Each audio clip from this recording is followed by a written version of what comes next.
So, welcome to Pembroke. Thank you for coming to visit us. I hope you're really enjoying this open day. It's incredibly exciting for us after 3 years to actually have an open day, because I spent the last 2 open days manning a laptop doing a thing called Slido. I don't know if you've ever come across it, but really it's not the greatest. And I had to do a 6-minute admissions talk online, and really, it's down there as tutor for admissions top tips. I wouldn't really recommend looking at it. I will tell you everything today that I will tell you in that.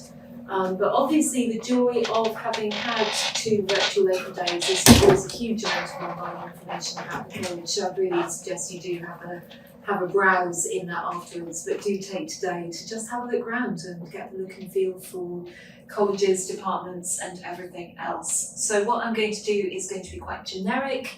You're obviously not generic people, you're people who are passionate about your subjects and want to do something in particular, so do feel free to ask me questions about anything that you like.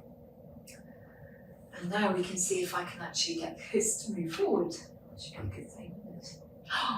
There we go. So, first slide, what are we looking for? There is no blueprint for the ideal Oxford student. There is no such thing as the ideal Oxford student. But I think some of these things are quite important. Obviously what we're looking for will vary between subjects. So always have a good look at the subject that you want to do and what we're looking for. But these points about academic ability and potential are really important. I would include enthusiasm, a learning style that suits our environment. And this is one thing that I always say in these sorts of sessions, is don't ever apply for Oxford just because you think you'd like to come to Oxford. Really have a good think about, is the particular style of teaching that they offer at Oxford something that I find exciting and stimulating? Is the course a course that I find really interesting and that I would find fascinating to study for 3 years? Yeah, the tutorial system is absolutely wonderful. It means that every week you will have sessions 1 to 2, 1 to 3 with some amazing academics. Equally, it doesn't suit everybody. We all have different kinds of styles of learning.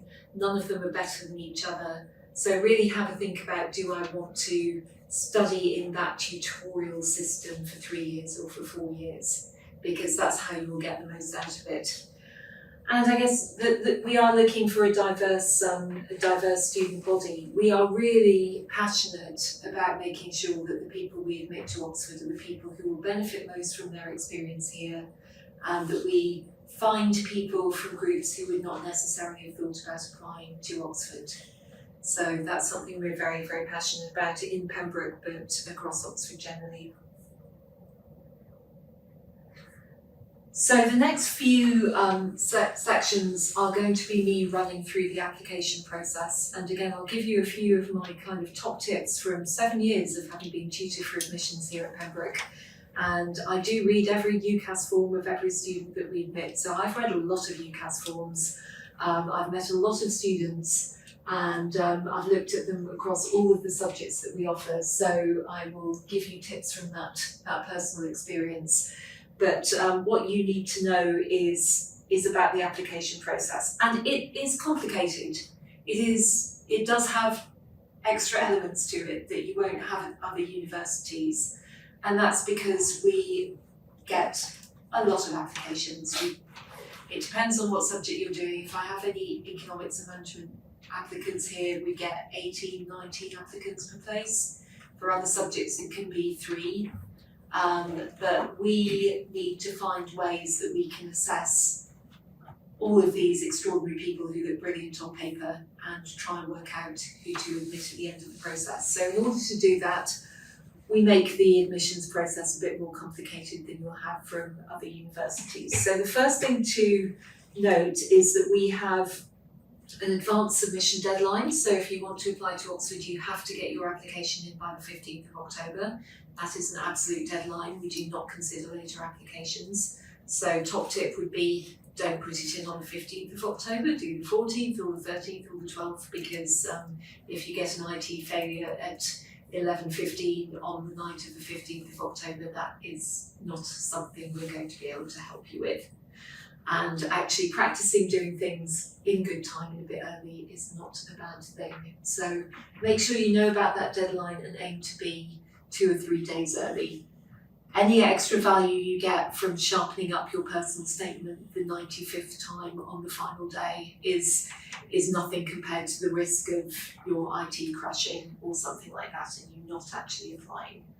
So bear that in mind. Now this is the time scale. Start working on your UCAS application from June 2022. I'd say don't spend all your time thinking about your UCAS application, honestly. But it is worth just thinking about what do I need to say. And you can submit it from early September. So there you go, you can do that. Just honestly, you've got a lot of other things to do with your time. So don't spend so much time on doing your UCAS form that you're not focusing on your academics. That's much more important. You'll see some of my tips in pink. Note the earlier deadline I'm saying for test registration. It's the 30th of September. This is really, really, really important. Engrave this one on your memory. If you have to do a test for your subject, and it's not every subject, the registration deadline used to be later. It's now by the 30th of September. And again, we are not very flexible about this. You will generally have to register through your school or through an apply centre. So make sure that you do that. If your school writes and says, oh, I'm very sorry, we forgot to register, or we thought we'd registered, again, that means that you're not registered for the test. And the test is very important for your application. So really focus on those 2 deadlines. So the test will be 18th of October for BMAT, or the 2nd of November for all of the other tests. Written work, again, has to come in by the 10th of November if it's needed for your course. These are all things that are available online, so really check what you need to submit, check what the deadlines are and do them. And then the interviews will be in the first half of December. And we will tell you if you have an offer in January, so I'm afraid you'll have to spend all Christmas in that state of not knowing whether you've got a place or not if you get an interview. But it will generally be, I think, in the 2nd week of January. We will email you. All of this process, you'll be being emailed by your college. So again, check emails if you're expecting things from us. We have found in the past that emails sometimes go through to spam, particularly if we're dealing with your school email address. So just make sure you're looking out for things from us over that period. But it'll be the sort of November to December. If you've not heard from us and you're expecting to, it's always worth giving us a ring or dropping us an email and saying, we've not heard. Choose your course. And so that's my tip 1, is be passionate about your course. And that, I think, goes back to what I was saying at the beginning, which is really go for a course that you want to do. Don't apply for a course because you think it'll give you great career opportunities, because really whatever course you do here will give you great career opportunities. You don't have to do a course that's apparently vocational. You don't have to do law to become a brilliant lawyer. You don't have to do economics and management to have a great career in banking or anything like that. You do have to study medicine to be a doctor, but even with that you can do graduate entry medicine, which we offer at Pembroke. You don't have to do your first degree in medicine.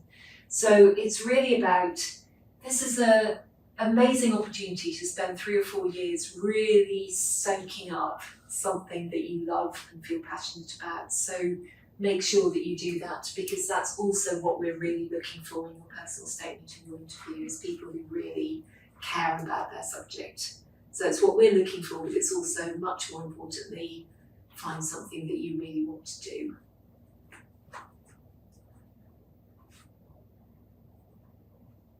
Tip 2, focus on your academics. So this is giving you what our typical offers are.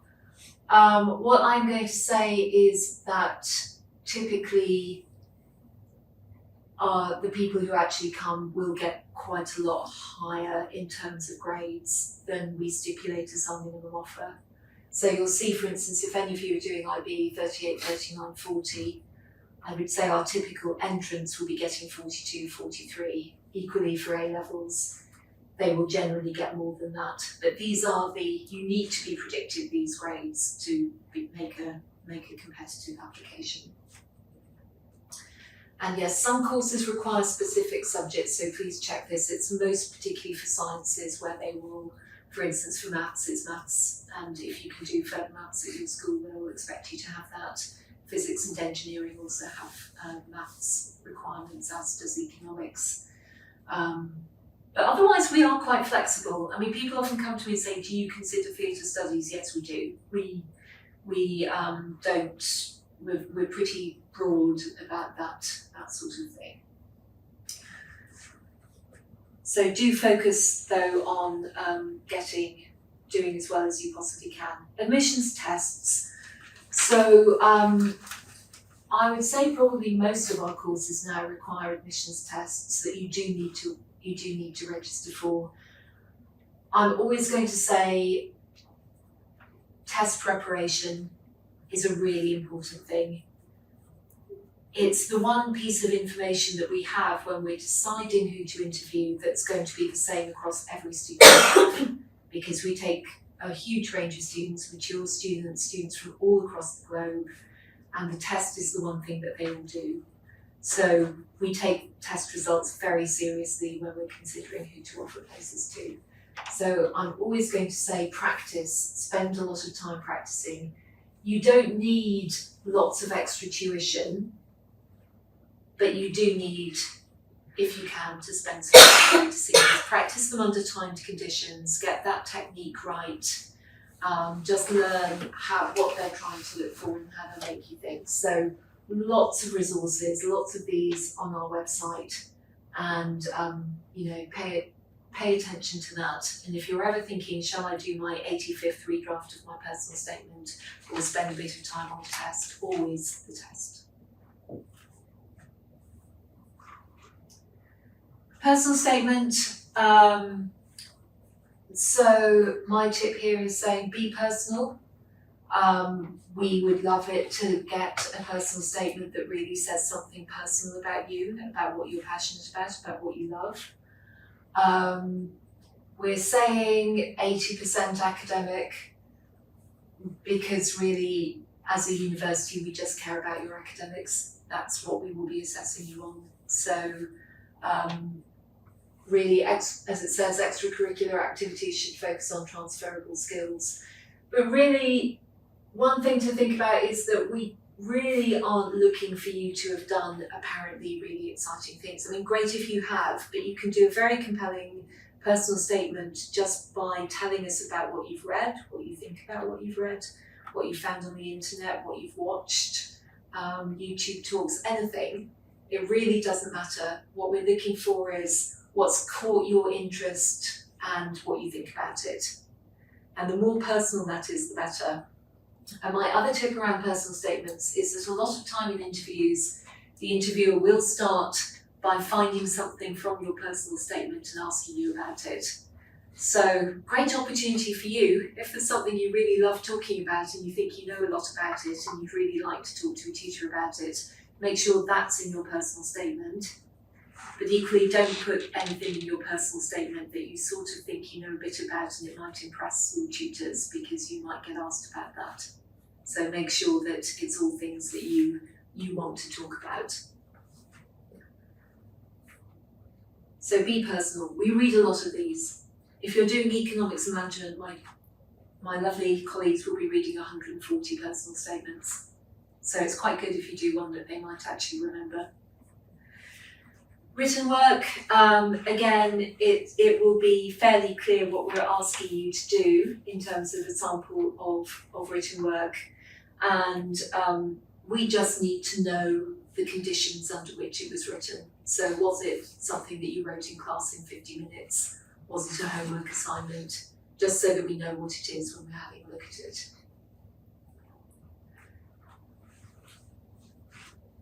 Interviews. There are a lot of myths. And the myths are always awful, aren't they? They generally say interviews are really, really hard. But as it says here, they're conversations about your chosen subject with someone who knows a lot about it. And try and look at that as a good thing rather than a bad thing. And I've put it's okay not to know the answer. So what an interview is not doing is checking how much you know about physics or what you've been taught about history. It's really aimed at just finding out how you think, how your processes work. So you might end up at the end of an interview thinking, I didn't know any answers to any of that. And that absolutely doesn't mean it's been a bad interview. It probably means it's been a good interview because we keep on asking those kind of things. So that is a very good preparation for study at university and for an academic career really, because you'll never know everything. Academic life is mostly about not knowing things and then trying to work out how you might find out about it. So this is a little taster.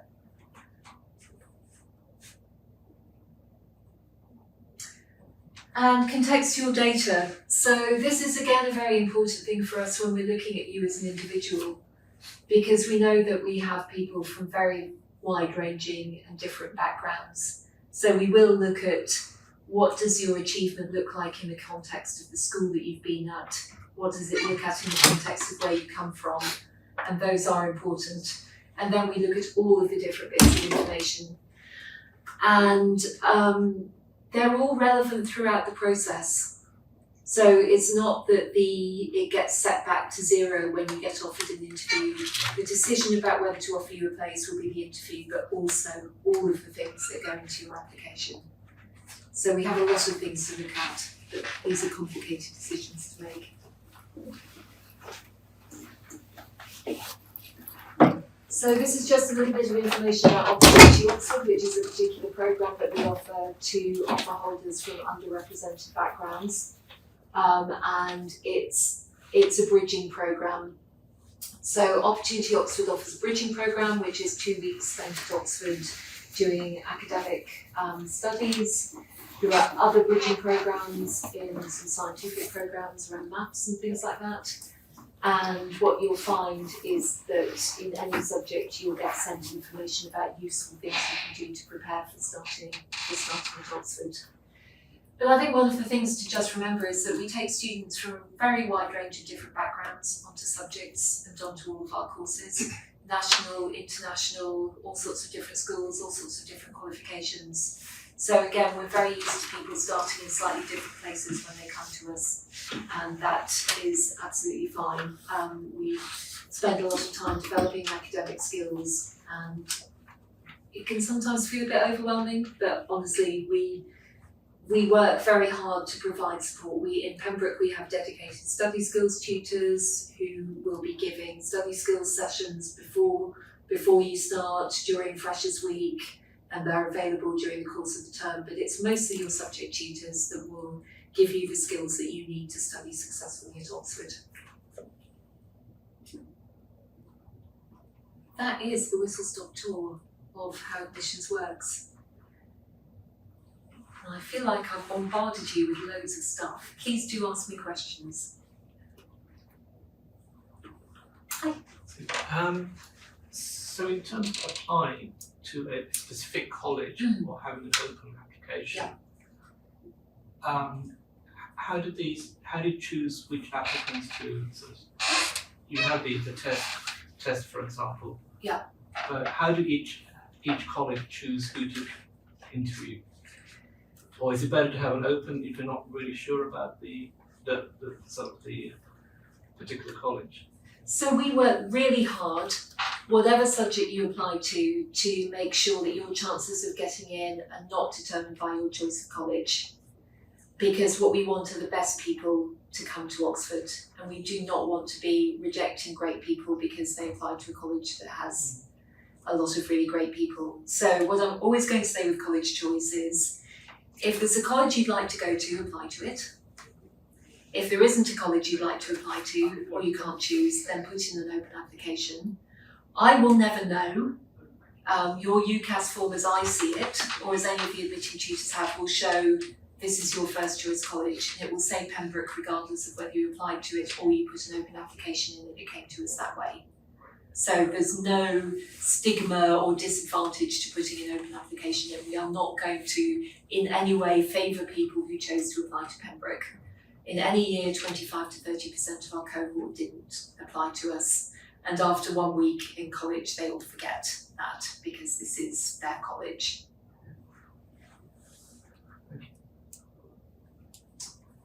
Hi, you mentioned that yourself and the other admissions staff look through a lot of personal statements and you search for the memorable ones. I guess I'm just asking what makes a personal statement memorable, or at least if you can remember any interesting examples of that.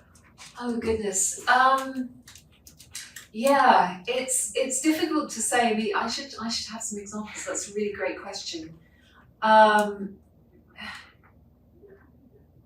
at least I would honestly say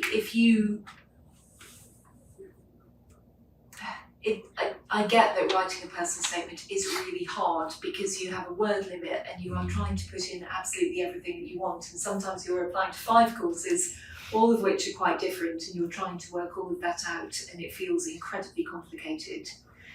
But I think the memorable ones are going to be ones where, my subject area is English, and honestly it can just be something about saying, this is what I've read, and this is what I think about it. I'm really passionate about it because this, and it led me to this, and it led me to that. And I just get a feel for what you're like as a person. And in a way, why not ask people who know you to read your personal statement and say, does this read like me? And if they say to you, anyone could have written that, then that's probably not, it'll be fine. It's not a massive problem. But I think if you really want your personal statement to sing, then, ask your friends and family, does this sound like what I'm passionate about, what I'm interested in, what makes me an exciting person? Okay, thank you. I generally say, don't rewrite it too often. Really don't. Because you'll lose all that kind of freshness and you'll be just spending time that you could really use more productively in doing other things. You'll hate writing it by the end. Thanks very much. With regards to the interview, of course, for like subjects such as social sciences, there's a large, broad range of questions that you could be asked. How would you recommend sort of preparing for your interview, provided you get? Yeah, that's a really good question. So I think, I've talked a little bit about the personal statement and being prepared to talk about things that you've said there and to be asked questions about it. So that's one thing I'd really focus on. The second thing I do really, the next thing is to suggest that you read widely around your subject. So if you're doing social sciences, then read things like The Economist or, obviously read newspapers, watch current affairs, things like that, read books. You don't have to read huge amounts of stuff, but read intelligently and enthusiastically about things and then talk to people about them. But the other thing I'd really recommend is looking in quite some detail at the Oxford Admissions website. So they have a section there where admitting tutors give an example of a question that they have asked, and then they explain why they asked it and what sort of thing that would make a good answer to it. The other thing I'd recommend from Oxford is a site called Oxplore, which is called the home of big questions. And again, that's something that's about trying just to think broadly about big questions. So I can't remember all the questions, but the questions I always remember, there's one about, why do you think ladybirds have spots? If you're doing law, would it be okay to run through a red traffic light if you could see there was no one around and it was the middle of the night? What's the sort of thinking process you go through around that? What we will try to do really hard is to ask you questions that we don't think you've seen before. There was one I know in physics that was about dropping a tennis ball through the earth and what would happen to it, what would be the forces on that ball, what would happen if you moved it and did it at the equator, would it be different? So it's always trying to sort of find things where we're not going to advantage people who just studied more stuff. We want to find, how do you think about a problem that you've not encountered before? So I think looking at all of those things, but also just try and grab people to ask you difficult questions is a good thing to do. Practice that sort of thing. Does that make sense? Yeah, thank you. With regards to personal statements, to what extent does having completed a relevant work experience influence your application? For example, like when you're applying to engineering, so I was just wondering how significant would that be? That's a really great question. So what we're not looking for is you've done work experience, but what we'd like to know from that is what did you get out of it? What did you do? So you were working in a car factory. What was it that that really enthused you about it? What did you learn? What did it make you think? So I think that's working all the way back. I mean, if you've got relevant work experience, that does show that you have an interest in the subject. But the main thing we'll look for is what did you actually learn from it? And that can be the same whether it's relevant work experience, whether it's reading a book, whether it's watching a lecture. For any of those, it's I did this and then this is what I got from it. So you wouldn't be advantaged if you'd done 5 work experience placements and you just listed them. But if you've done 1 and you got a lot from it and you can communicate that, that would be great. I think perhaps one subject where we are looking for some kind of work experience is medicine. And that again, it doesn't have to be that you work in a hospital, it can be volunteering in, in a care home, it can be anything like that. But we do kind of want to see that you have some interest in medicine and in people and in those things. So I would, certainly if you're applying for medicine, because it's really important that it's not just an academic subject, there is that element of actually working with people in those sorts of settings. But time spent working in your local care home is just as valuable as you're working in a high-tech virology research institute or you're working in a cancer, they're all fine. Again, it's just what did you do with it, what did you take away from it? Yeah. Could I just go back to the question about open applications Yeah. earlier that's asked? So I wasn't sure how if you make an open application, how your application lands up with a particular college. Is there like a centralized body that does that? Yeah. I see, okay. So Yes. do they put the open applicants in colleges that might have received less applicants? Yes. I see. Okay. Yeah. So but once it's received by the college, as you said earlier, that you don't, you're not at a disadvantage in some way, because Absolutely. the college won't know that you didn't I apply absolutely for it. won't know. The statistics I will have will tell me how many open applications have been allocated to Pembroke in particular subjects. And for me, like any other college, I will get open applications in some subjects, but not in a lot of other ones. But it will not tell me who those are, and I will never know. I will absolutely never know. If someone actually comes up to me and says, oh, it was an open application, and that's the only way I would know. So yes, you would get allocated to a college that has fewer, but you'll never know. I mean, you can get allocated to what might appear to be a very popular college because they've not had many applications. Equally, a college that hasn't had very many applications may have 5 applications, but they're all extraordinarily good. You just don't know. So that's me saying it's not going to make a real difference. And likewise, if you apply to a particular college, let's say you really fancy a particular college, but it turns out that it was really oversubscribed. I heard that you can go into some kind of pool, but does that mean that your application wouldn't be seen by other colleges until that college has seen all its original applicants? Is that how the pooling system works? Well, it works in slightly different ways in a lot of different subjects, which is very Oxford, I'm afraid, but not very easy to explain. But they all have they all have different systems of doing this. I mean, generally, for most subjects, you'll get seen in 2 colleges anyway. So you'll be seen in your first choice college, and you'll get seen in another college. So we'll have all of those data points to look at, more than just 2 interviews. Then in some subjects, you might get pulled out and another college will ask to interview you, in others they won't. So it's perfectly possible that you would get a place at Pembroke without having been interviewed here, because you're very strong, and that's just how it's worked at the end. So at all the decision points, we work really hard to look holistically across all of the colleges to say, are we objectively interviewing and offering places to the strongest candidates regardless of which college they're sitting in. Right. So after the first two interviews, if you go into pool, you wouldn't get interviewed again. Or Well, you we might. don't really have a pool. Alright. Cambridge has a sort of pool system, but we have, you are attached to a college and you will get an offer from a college. The most likely thing is that you'll get an offer from the college that you applied to or you were allocated to as an open applicant.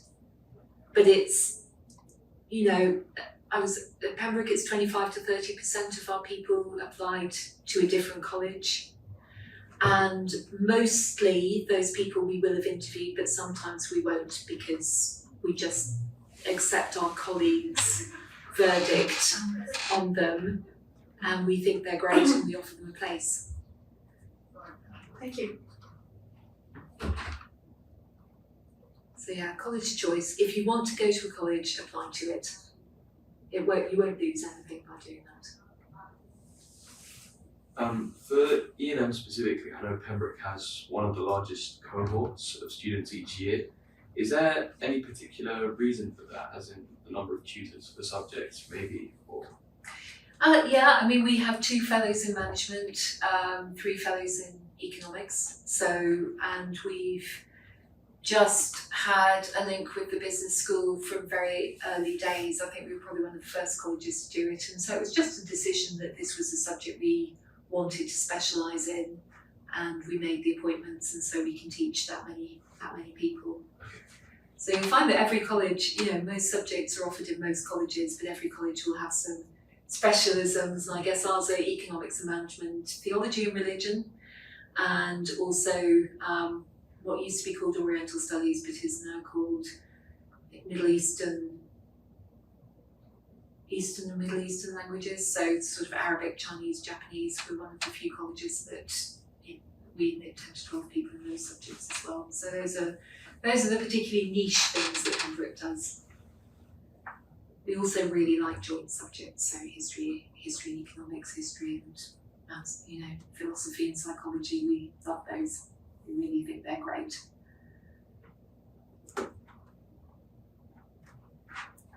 Yeah, I have one more question. Of course. Are there certain quotas for how many types of people you take, for example, like foreign students or certain ethnic groups? So it's just purely based on merit? Yeah, we have no quotas for any type of student at all.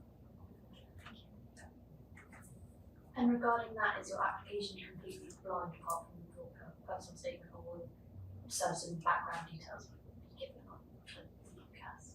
Yeah, we use contextual data. So what I will see and what the admitting tutor sees, we will see all the information about what school you're at, but what our systems do is that we will look at your postcode. If you're from the UK, we'll look at your postcode against 2 different kind of demographic databases that will put it in various quartiles for most and least disadvantaged, and it will be the same for your pre-16 school and your post-16 school, so that we know whether they're a high-performing school or a less high-performing school. So your GCSEs will be contextualised in regard to the school in which you took them. So we will basically put you in bands, but we'll have a lot of very detailed granular information about you. And I guess one of the things I would say about that is that if there are things we should know about you in terms of context, things that have affected you, that have affected your studies, please tell us about them. I think we find that people sometimes don't want to tell us about something that happened to them. One thing we have is that people sometimes feel that they don't want to tell us about disabilities or things that have disadvantaged them, and we will always say, please do tell us, because we do not discriminate against people who have disabilities. But we may well inadvertently discriminate against you if you don't tell us about a disability that we could make adjustments to support you with in the interview process and beyond. So please tell us about these things. It will not in any way reduce your chances of getting a place. In fact, it's much more likely to have the reverse impact.